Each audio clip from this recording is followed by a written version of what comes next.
اچھی کہانی کون سنا سکتا ہے؟ ایسا علم جو ان سائنٹیفک بنیادوں پر استوار نہیں ہے، کیا اس کو علم قرار دیا جا سکتا ہے؟ جی، history is a science no less and no more. کوئی بھی تھیوری ہمیشہ کے لیے نہیں ہے۔ کیا تاریخ معروضی ہے، آبجیکٹیو ہے یا نہیں؟ چنانچہ ایک ہی واقعے کو جب ایک ہسٹورین لکھتا ہے، کوئی یہ کہتا ہے کہ فلاں شخص جو ہے نا وہ شہید ہو گیا، کوئی کہتا ہے فلاں شخص جو ہے نا وہ جہنم واصل ہو گیا، وہ کہتا ہے کہ فلاں شخص فوت ہو گیا، فلاں شخص مر گیا۔ تاریخ جو ہے نا وہ ایک سائنس ہے، اور کیا یہ آرٹ ہے؟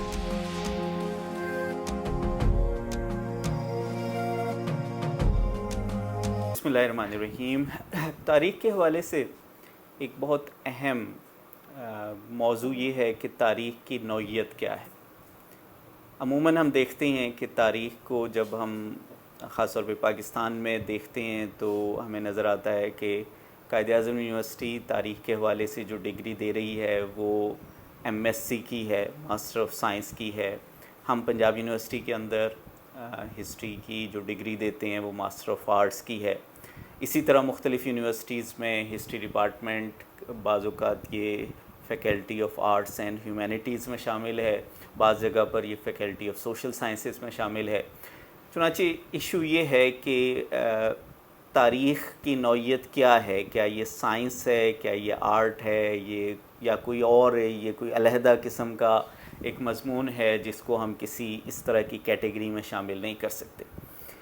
اگر ہم خود تاریخ سے اس کی ہیلپ لیں، مدد لیں، تو ہمیں یہ نظر آتا ہے کہ تاریخ کا آغاز یونان سے ہوا۔ یونان میں جس کو بابائے تاریخ کہا جاتا ہے، ہیروڈوٹس نے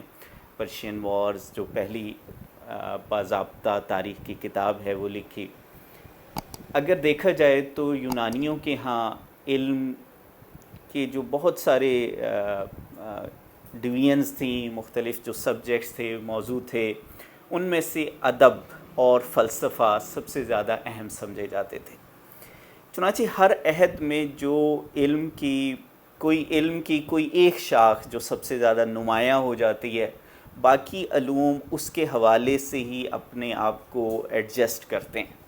چنانچہ یونانیوں کے ہاں بھی جو تاریخ لکھی گئی ان کے ہاں سب سے اہم عنصر یہ تھا کہ اچھی کہانی کون سنا سکتا ہے۔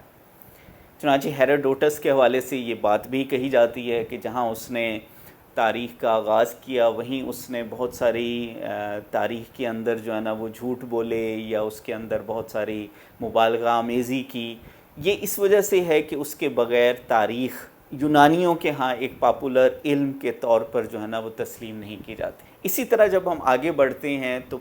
عیسائیت کا آغاز ہوتا ہے، عیسائیت عروج تک پہنچتی ہے یورپ میں، اور 5ویں سے 15ویں صدی تک تقریباً 1000 سال کا پیریڈ وہ ہے کہ جس میں عیسائیت غالب رہی، چرچ رومن کیتھولک چرچ جو ہے نا وہ غالب رہا۔ چنانچہ اس زمانے میں جو تاریخ لکھی گئی اس میں سب سے اہم عنصر وہ مذہبیات کا ہی ہے۔ ایکلیزیاسٹیکل ہسٹری لکھی گئی، چرچ کی تاریخ لکھی گئی یا عیسائیت کی پھیلنے کی تاریخ لکھی گئی۔ چنانچہ وہاں پر تاریخ جو ہے نا وہ بہت حد تک مذہب کے قریب آ جاتی ہے یا اس کے سبسروینٹ ہو کر اس کی ذیل میں اس کا ذکر کیا جاتا ہے۔ 15ویں صدی سے جب ہم آگے آئیں تو ہمیں یہ نظر آتا ہے کہ جو یورپ کے اندر ایک طرح سے رینیسنس کی تحریک چلی، ایک طرح سے علوم کا احیاء ہوا، تو اس حوالے سے جو ہے نا وہ رویے ڈیولپ ہوئے کہ وہ نظریات ڈیولپ ہوئے کہ جس کے تحت مذہب سے ہٹ کر جو ہے نا وہ اس دنیا کے اندر ترقی اور اس طرح کی چیزوں کو زیادہ اہم سمجھا گیا، چرچ کو جو ہے نا وہ چیلنج کیا جانے لگا۔ اس زمانے کے اندر علم کی جو بنیاد پڑی وہ تھی کہ جس کو آج ہم امپیریسزم کہتے ہیں، یعنی وہ علم کہ جو ہم براہ راست مشاہدے، تجربے یا حواس خمسہ سے حاصل کرتے ہیں، اور یہی سائنس کی بنیاد ہے کہ جس کی بنیاد پر، جس کی وجہ سے جو ہے نا وہ سائنس ایک عروج تک پہنچی، اس کا آغاز ہوا۔ اور سائنسدانوں نے ایک طرح سے سب سے پہلے ہم دیکھتے ہیں کہ جو ایسٹرونومی کے اندر جو ہے نا علم فلکیات ڈیولپ ہوا، اور اس نے علم نجوم کو ریپلیس کر دیا، اس کی جگہ لے لی. تو علم فلکیات کی گلیلیو یا اور بہت سارے جو لوگ تھے انہوں نے ایک طرح سے علم فلکیات کے اندر کچھ ایسے اصولوں کو یا قوانین کو دریافت کیا کہ جس کی بنیاد پر جو ہے نا وہ جو ہیونلی باڈیز ہیں ان کی حرکت کو جو ہے نا وہ دیکھا جا سکتا ہے. چنانچہ یہ آگے بڑھتا گیا، انسان نے جو ہے نا وہ سرکولیشن آف بلڈ آہستہ آہستہ اور بہت سارے علوم کے اندر جو ہے نا وہ ایسے بہت سارے قوانین کو دریافت کیا، اور اس سے سائنس جو ہے نا وہ سب سے اہم ایک علم کی شاخ کے طور پر ڈیولپ ہونے لگی. ایک تصور یہ پیدا ہوا کہ سائنس جو ہے نا وہ ایک طرح سے کائنات کے تمام جو چھپے ہوئے عوامل ہیں ان کو سامنے لا سکتی ہے، اور ہم ان قوانین کے ذریعے اس کائنات کی تمام گتھیوں کو سلجھا سکتے. جب یہ پیور سائنسز کے اندر یعنی مادی دنیا کے اندر جو ہے نا انسان نے ان چیزوں کو دریافت کیا، قوانین دریافت کیے، خاص طور پر نیوٹن کے جو لاز آئے انہوں نے جو ہے نا وہ سائنس کو بہت عروج تک پہنچایا. تو اس وقت یہ سوال اٹھا کہ یہ جو ہم مادی دنیا کو سمجھنے کے لیے ان علوم کا استعمال کر رہے ہیں، قوانین کو دریافت کر رہے ہیں، تو کیا اسی طرح امپیریکل میتھڈ کے ذریعے ہم انسان کے حوالے سے جو معاشرہ ہے اس کو بھی، اس کے قوانین بھی کچھ دریافت کر سکتے ہیں؟ کیا ہم یہی امپیریکل نالج، سائنٹیفک نالج انسان کو سمجھنے کے، انسانی گروہوں کو کے باہمی تعلقات کو سمجھنے کے لیے استعمال کر سکتے ہیں؟ یہیں سے جو ہے نا یعنی 18ویں صدی کے اندر، جس کو 18ویں اور ارلی 19ویں صدی کے اندر جو پازیٹیوزم ہے وہ ڈیولپ ہونا شروع ہوا. اور پازیٹیوزم کی بنیاد ہی یہ تھی کہ وہی تمام طریقہ کار اور اصول جو ہم مادی دنیا کو سمجھنے کے لیے استعمال کرتے ہیں، انہی کی بنیاد پر ہم انسان اور معاشرے کو بھی سمجھ سکتے ہیں. چنانچہ یہاں سے جو ہے نا وہ سوشل سائنسز کا کنسیپٹ ڈیولپ ہوا. بہت سارے ایک طرح سے پولیٹیکل سائنس کے اندر جو ہے نا وہ چیزیں آئیں، اکنامکس کے بہت سارے قوانین دریافت ہوئے، انٹرنیشنل ریلیشنز کے جو ہے نا بہت ساری جو ہے نا اس کے اندر ترقی ہوئی. اور اسی زمانے میں پھر یہ سوال اٹھایا جانے لگا کہ کیا کوئی ایسا علم جو ان سائنٹیفک بنیادوں پر استوار نہیں ہے، کیا اس کو علم قرار دیا جا سکتا ہے؟ چنانچہ تمام علوم کے جو ماہرین تھے وہ یہ کوشش کر رہے تھے کہ اپنے علم کو ایک طرح سے سائنٹیفک علم جو ہے نا وہ سائنسی علم کے طور پر ثابت کریں. اور یہیں سے جو ہے نا وہ ایک تقریباً 1900 کے قریب جو ہے نا وہ جے بی بری ہے کہ جس نے یہ نعرہ لگایا کہ جی history is a science no less and no more. تو یہ جو ہے نا وہ سائنس کے علاوہ تاریخ کچھ نہیں ہے. یہ بنیادی طور پر وہی سارا معاملہ تھا کہ علم کو چونکہ سائنس تک محدود کر دیا گیا تھا، اور یہ سمجھا گیا تھا کہ علم اصل میں وہی ہے کہ جو اس امپیریکل میتھڈز کے ذریعے حاصل کیا جاتا ہے. چنانچہ یہیں سے جو ہے نا ہمیں تاریخ کے اندر ایسے بہت سارے طریقہ کار ڈیولپ ہوتے نظر آتے ہیں کہ جس کریٹیکل میتھڈز کے جس کے ذریعے ایک مورخ جو ہے نا وہ سچائی تک پہنچتا ہے اور اس کی کوشش کرتا ہے کہ وہ حقیقت کو جان سکے. یہ سوال کہ جی تاریخ کیا سائنس ہے یا آرٹ ہے، یہ اس زمانے میں چونکہ سائنس اتنی پاپولر ہو گئی تھی اور یہ سمجھا جا رہا تھا کہ بلکہ کسی نے یہ بات لکھی ہے کہ ہم جو ہے نا وہ ایک یعنی میتھمیٹکس آف ہیومن بیہیویئر جو ہے نا وہ دریافت کر لیں گے کہ انسان جو ہے نا وہ جو بھی ایک طرح سے بیہیو کرتا ہے، برتاؤ کرتا ہے، رہتا ہے، اس کے جو ہے نا وہ اسی طرح میتھمیٹیکل اصول ہمارے سامنے ہوں گے، اور ہم اس کی بنیاد پر یہ جان لیں گے کہ انسان آگے کیا کرنے لگا ہے. یہ سارا معاملہ جو ہے نا وہ آخر کار 1920-30 کے اندر کسی حد تک جو ہے نا وہ پیچھے جانے لگا جب سائنس کے اپنے تصورات کے اندر تبدیلی آئی. خود سائنس کی یہ جو بنیاد تھی کہ وہ قوانین دریافت کرتے ہیں، اس کی بجائے قوانین سے ہٹ کر جو ہے نا وہ تھیوریز کا چلن آگے بڑھا، اور ایک طرح سے یہ آیا کہ کوئی بھی تھیوری ہمیشہ کے لیے نہیں ہے، اور ایک طرح سے مزید تحقیق کے ذریعے اس تھیوری کو ہم تبدیل کر سکتے ہیں. بعض صورتوں میں نئی ریسرچ جو ہے نا اس تھیوری کو ٹوٹلی نگیٹ کر سکتی ہے, اس کو اٹھا کر ہم باہر پھینک سکتے ہیں اور اس کی جگہ ایک نئی تھیوری لا سکتے ہیں. چنانچہ وہ قوانین کا جو سائنسی قوانین کا تصور آہستہ آہستہ تھیوری کے اندر بدلا, اور سائنس جو ایک طرح سے یہ دعویٰ کرتی تھی کہ وہ سب کچھ بتا سکتی ہے, دریافت کر سکتی ہے, اس نے خود اس بات کو تسلیم کیا کہ سائنس جو ہے نا وہ بہت سارے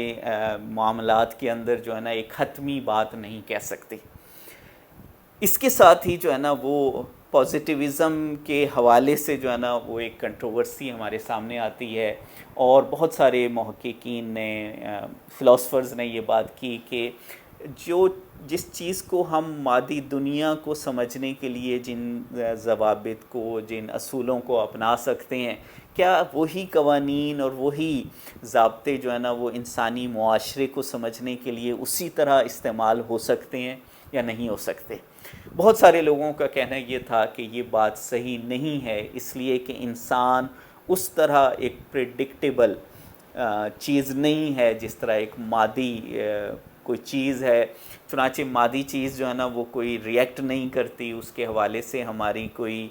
پسند ناپسند عموماً نہیں ہوتی. لیکن جب ہم ایک انسان دوسرے انسانوں کا مطالعہ کرتا ہے, انسانی معاشرے کا مطالعہ کرتا ہے, تو ایک طرح سے اس کے اندر بہت سارے اور پہلو, انسان اس طرح واضح طور پر پریڈکٹیبل نہیں ہے, انسان بہت زیادہ پیچیدہ ہے, کمپلیکس ہے, اس کے ریئیکشنز مختلف زمانوں میں مختلف صورتحال میں بالکل مختلف ہوتے ہیں, اور ایک انسان اور دوسرے انسان کے درمیان بہت زیادہ فرق موجود ہے.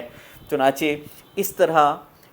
پازیٹیوزم کے مقابلے میں انٹرپریٹیوزم جو ہے نا وہ ڈیولپ ہوا, اور اس نے ایک طرح سے یہ سوشل سائنسز کو بہت زیادہ انفلوئنس کیا کہ معاشرے کو جو مطالعہ ہے اس کے لیے کچھ مختلف طریقے اپنائے جانے چاہئیں, اور آبجیکٹیویٹی یعنی جو معروضی صورتحال ہے اس کی بجائے جو انسانی معاشرے کے اندر سوچنے سمجھنے کی چیزیں ہیں, جو جذبات ہیں, جو احساسات ہیں, ان کو بھی ایک طرح سے اپنے مطالعے کا موضوع بنایا جانا چاہیے. اگر ہم تاریخ کے حوالے سے جو ہے نا اس بات کو دیکھیں تو ہمیں یہ نظر آتا ہے کہ بہت سارے ایشوز جو ہے نا وہ ہائی لائٹ کیے گئے کہ تاریخ کس طرح جو ہے نا وہ ایک سوشل سائنس ہے یا نہیں ہے. سوشل سائنس کا بنیادی تصور یہ ہے کہ وہ معاشرے کا مطالعہ کرتے ہیں, وہ علوم کے جو معاشرے کا سماج کا مطالعہ کرتے ہیں, ہم ان کو سماجی علوم یا معاشرتی علوم سوشل سائنسز کہتے ہیں. تاریخ کا ایک مسئلہ یہ ہے کہ تاریخ صرف آج کے معاشرے کا مطالعہ نہیں کرتا, بلکہ بنیادی طور پر تاریخ جو مطالعہ کرتا ہے وہ ماضی کے معاشرے کا ہے. اس حوالے سے بہت سارے سوال اٹھتے ہیں کہ کیا ایک آج کا مورخ, میرے جیسا آدمی کہ جو آج اس معاشرے کے اندر رہ رہا ہے, وہ ایک خاص اقدار کے اندر پلا بڑھا ہے, اس کا ایک خاص مذہب ہے, وہ اپنی کچھ سوچ رکھتا ہے, وہ کیا آج سے کوئی 500 سال پہلے اکبر کے زمانے کے معاشرے کا اگر مطالعہ کر رہا ہے تو کیا وہ ماضی کے اندر جا سکتا ہے؟ کیا وہ اس معاشرے کا مطالعہ اسی طرح سائنٹیفک بنیاد پر کر بھی سکتا ہے یا نہیں کر سکتا؟ بہت سارے لوگوں کا خیال یہ تھا کہ یہ جو ساری ڈیبیٹ ہے یہ بنیادی طور پر اس سے متعلق ہے کہ کیا تاریخ معروضی ہے, آبجیکٹیو ہے یا نہیں, کیا ہم معروضی انداز میں تاریخ کا مطالعہ کر سکتے ہیں. سائنس کی بنیاد یہ تھی کہ وہ یہ دعویٰ کرتے تھے کہ ان کے ہاں ریپلیکیبلٹی ہے, یعنی ایک ہی تجربہ یا ایک ہی مشاہدہ جو ایک سائنٹسٹ کر رہا ہے کوئی دوسرا سائنٹسٹ کرے گا تو وہ تقریباً انہی ریزلٹس تک پہنچے گا. لیکن یہاں پر معاملہ صرف ایک سائنٹسٹ کا نہیں ہے, بلکہ ایک پورے معاشرے کے اندر رہنے والا ایک شخص کیا ماضی کے اندر 500,000 سال پہلے جا کر اس معاشرے کا مطالعہ کر سکتا ہے. چنانچہ یہ آبجیکٹیوٹی کے بہت سارے سوالات اٹھے, اور اس حوالے سے ہسٹورینز کی بہت ساری رائے موجود ہیں. ہم اگر دیکھیں تو ہمیں یہ نظر آتا ہے کہ کیمبرج اسکول کا جو بانی تھا اس نے جب اپنے جو کنٹریبیوٹرز تھے ان کو خط لکھا تو اس نے یہ کہا کہ میں یورپ کی تاریخ ایسے لکھوانا چاہتا ہوں کہ جب کوئی نپولین پر لکھے تو یہ پتہ نہ چلے کہ کہاں پر جو ہے نا وہ ایک فرینچ ہسٹورین اپنی بات ختم کر رہا ہے اور کہاں ایک انگلش ہسٹورین اپنی بات شروع کر رہا ہے. اس حد تک آبجیکٹو ہو کر ہم تاریخ کو لکھ سکیں. لیکن ہم یہ دیکھتے ہیں کہ عملی طور پر اس طرح کی تاریخ لکھنا ممکن نہیں ہے اور اس کے اندر مسائل بہت سارے آتے ہیں اور اس کے اندر ایک بڑا مسئلہ جو ہے نا وہ زبان کا استعمال بھی ہے کہ جس کی وجہ سے چونکہ ہسٹورینز اپنی بات ظاہر ایک خاص لینگویج کے اندر ایک خاص زبان کے اندر کرتا ہے, وہ الفاظ کا استعمال کرتا ہے اور وہ الفاظ چونکہ ایک معاشرے کے اندر بنے ہوتے ہیں اور زبان جس طرح ہمارے سامنے آتی ہے تو وہ بھی جس طرح تشکیل پاتی ہے اس کے اندر وہ تعصبات اس کے شامل ہوتے ہیں. چنانچہ ایک ہی واقعے کو جب ایک ہسٹورین لکھتا ہے, کوئی یہ کہتا ہے کہ فلاں شخص جو ہے نا وہ شہید ہو گیا, کوئی کہتا ہے فلاں شخص جو ہے نا وہ جہنم واصل ہو گیا, وہ کہتا ہے کہ فلاں شخص فوت ہو گیا, فلاں شخص مر گیا. یہ ایک ہی چیز ہے لیکن یہ جو نیریٹیوز ہیں اس کی وجہ سے اس کے اندر آبجیکٹیویٹی کے بہت سارے مسائل کریٹ ہو جاتے ہیں. اسی وجہ سے ہسٹری کے میں یہ ڈیبیٹ موجود ہے کہ کیا تاریخ جو ہے نا وہ ایک سائنس ہے اور کیا یہ آرٹ ہے. اس لیے کہ اگر ہم زبان کا استعمال کرتے ہیں, دوسری چیز یہ ہے کہ ہم امیجینیشن کو استعمال کرتے ہیں. جب ہم ماضی کے معاشرے کے بارے میں لکھنا چاہتے ہیں تو ہم کبھی بھی اس معاشرے کے بارے میں اتنا زیادہ نہیں جان سکتے کہ ہم بغیر اپنی امیجینیشن کے اس کو تشکیل دے سکیں, اس کو دوبارہ ریکنسٹرکٹ کر سکیں. اس کے لیے ہم امیجینیشن کو استعمال کرتے ہیں. یہ دونوں عمل وہ ہیں, یعنی زبان کا استعمال اور ایک طرح سے امیجینیشن کہ جو ہمارے اس علم کی شاخ کو کسی حد تک آرٹ کے قریب لے جاتا ہے. اسی وجہ سے بعض لوگوں کا کہنا یہ ہے کہ تاریخ ایک ایسا علم ہے کہ جس کے اندر سائنس کی چیزیں بھی شامل ہیں اور آرٹ کی چیزیں بھی شامل ہیں. اسی وجہ سے یہ ڈیبیٹ ابھی تک انکمپلیٹ ہے, ابھی تک ختم نہیں ہوئی کہ کیا تاریخ سائنس ہے یا آرٹ ہے.